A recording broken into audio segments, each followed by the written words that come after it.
안녕하십니까. 미디어 80에 오신 것을 환영합니다. 오늘의 칼럼 주제는 망가진 나라, 정상화 시동 이렇게 잡아봤습니다.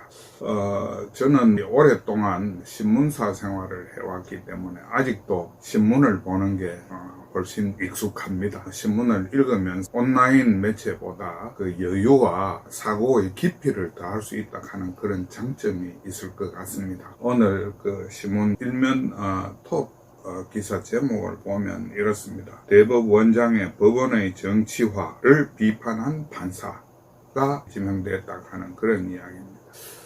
사실 우리가 지난 6년 동안 사법부가 철저하게 망가진 모습을 봐왔었죠. 그 대법원장 한 사람을 그 사고가 이상한 분을 임명을 하고 난 뒤에 우리나라의 그 법치주의라든지 정당한 재판을 받을 권리라든지 이런 것들이 전부 망가진 상태가 된 것 같습니다. 그래서 오늘 새 대법원장이 지명됐다는 사실은 환영할 만한 일이지만 과연 우리나라의 자유민주화 수준이 이것밖에 안 되느냐? 그러니까 그런 한 사람이 사법을 완전히 망치고 있는데도 사법을 사유화하고 특정 그 집단의 수중에 놀아나는 현상을 보면서도 그것을 제어하지 못하고 6년간 그냥 지내왔다는 것이 이게 큰 문제가 있다 그렇게 생각을 합니다. 그래서 마냥 새 대법원장이 지명됐다는 사실을 기뻐할 수 없는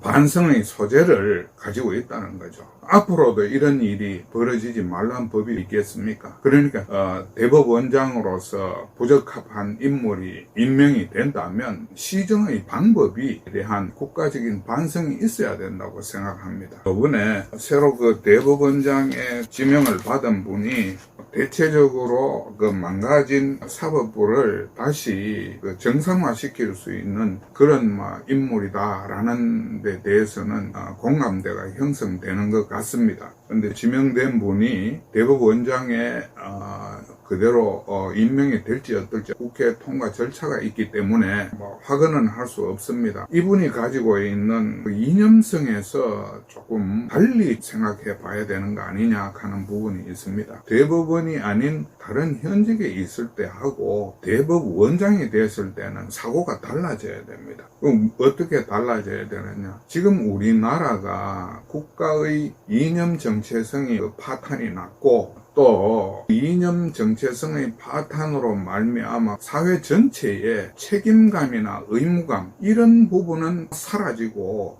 권리와 자기 주장만이 난무하는 그런 시대가 됐거든요. 그래서 대법원장이 된다면 지법원장이나 이런 직책하고 달리 국가의 법 운용 체계 전반에 대한 자기 나름의 이념성이나 지금 시대 상황에 알맞은 방향의 제시가 있어야 된다고 생각을 합니다. 대법원에서 생각하는 것은 국가의 미래와 또 우리나라의 정체성 확립이라는 차원에서 접근을 더 크고 거시적으로 해야 된다고 생각을 합니다. 지금 이 시대 상황에 과연 어떤 대법원이 필요한 것인가에 대해서 좀 더 깊이 있게 생각을 해 주셨으면 하는 바람을 가지게 됩니다.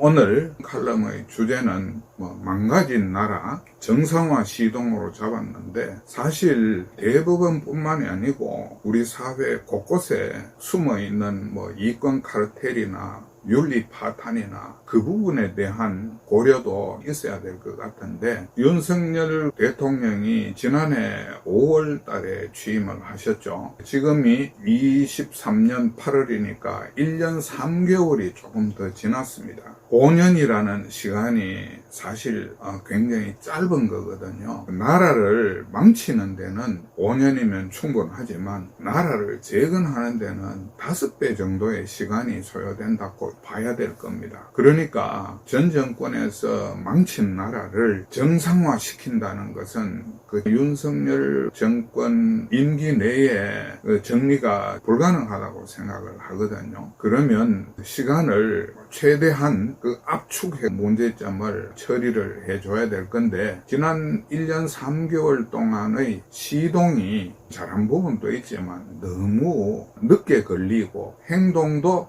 너무 느렸던 것이 아닌가, 이런 생각을 하게 됩니다. 그래서 이번 대법원장 지명을 시작으로 대대적인 변화가 오늘 신문에 여기저기서 발견이 되는데, 속도감 있게 잘못된 부분들을 정리를 해줬으면 좋겠다, 이런 생각이 들고요. 또 한 가지는 파렴치범, 우리 사회의 걸레 집단, 이런 사람들이 내가 잘못한 게 뭐 있느냐, 이런 식의 이야기를 하면서 또 정부를 비판하고, 이런 일들이 일상적으로 보게 되니까 윤리 감각이 마비가 된다는 겁니다. 지금 우리 사회에는 선량한 시민과 악당의 구분이 안 됩니다. 그러니까 이런 사람들을 우리 사회에서 격리시키는 조치가 따라줘야 되는 거 아니냐, 이렇게 판단을 하는 겁니다. 악당들이, 파렴치범들이, 사이코패스들이 자기 세상이다라는 식으로 나라의 눈과 귀를 어지럽히는 일이 계속되도록 만들어서는 망가진 우리나라를 정상화시키기가 어렵지 않으냐, 이런 사회악적인 인물들을 하루빨리 도태시키는 조치가 있어줘야 된다. 거기에는 전 정권의 대통령도 예외라고 할 수 없습니다. 그런 확실한 각오와 우리나라를